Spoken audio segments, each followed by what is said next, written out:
Now we're moving on to item number 3. One of my personal favorites, lightning round item number 3. Here we go. Litigation. All right, here we go. Now this is a list of all the litigation the company has either been involved in the past or is currently involved in. And if anybody who's basically working with the company has been convicted of anything over the past 10 years. Can you walk me through some things I should be looking for in this particular section? Well, that'll be an area that you'll look at to get a sense for the principles of the company, and the individuals are going to be working with you as the part of the franchise relationship to see what their personal history was as far as bankruptcies, criminal records, those types of things. Although it's rare, occasionally you'll see something in someone's background that will be explained. And from a standpoint of the actual franchise, if they've had some discrepancies, that a franchisee has filed an arbitration or filed a lawsuit, or any of those types of things in a dispute matter, which is fairly common in franchising. You have hundreds or even thousands of franchisees, you're going to have one or two of those that will have a discrepancy, and that will allow you to understand those things and what happened, and also what the outcome of those were, if they're still in. I love this document, this portion, and I really do, because years ago, my wife and I, we bought a house. And our real estate professional, that's a licensed thing. Right. This person I felt like was pretty above board and that kind of thing. Well, the person who had built the house had all sorts of issues. And so when we finished moving into the house, we found all sorts of issues. But there wasn't a way, any place that disclosed this person's background and some of the dealings they'd had in the past. Or even when you partner with someone in business, there's no, I mean, you can Google search people, but sometimes people can hide that stuff. But because this is a federally regulated document, I think it gives people that much more confidence that they're making a good choice. Absolutely, you really do want to know, and the Federal Trade Commission regulates franchising even more so than Securities and Exchange Commission regulates stocks and bonds.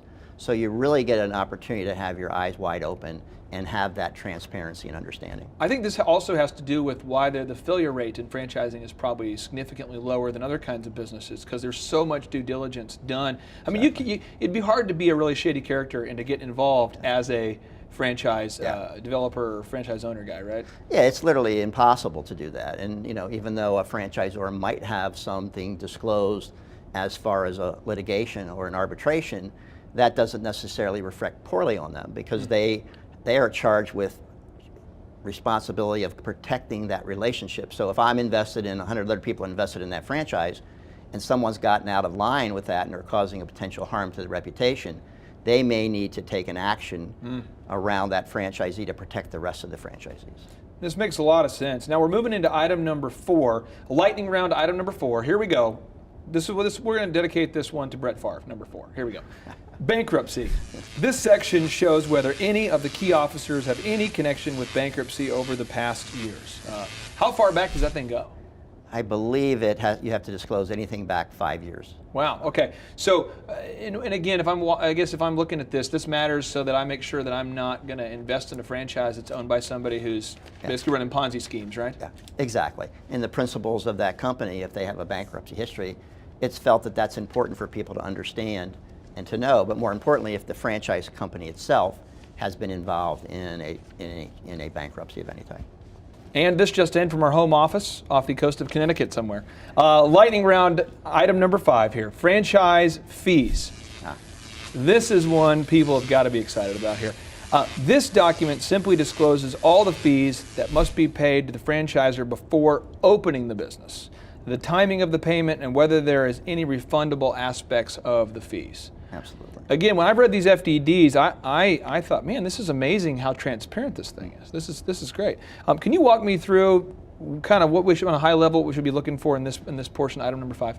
Really, to simplify it, is anything that you're going to be as part of your investment before you open the doors, and who it's going to be paid to. So, for example, the franchise fee.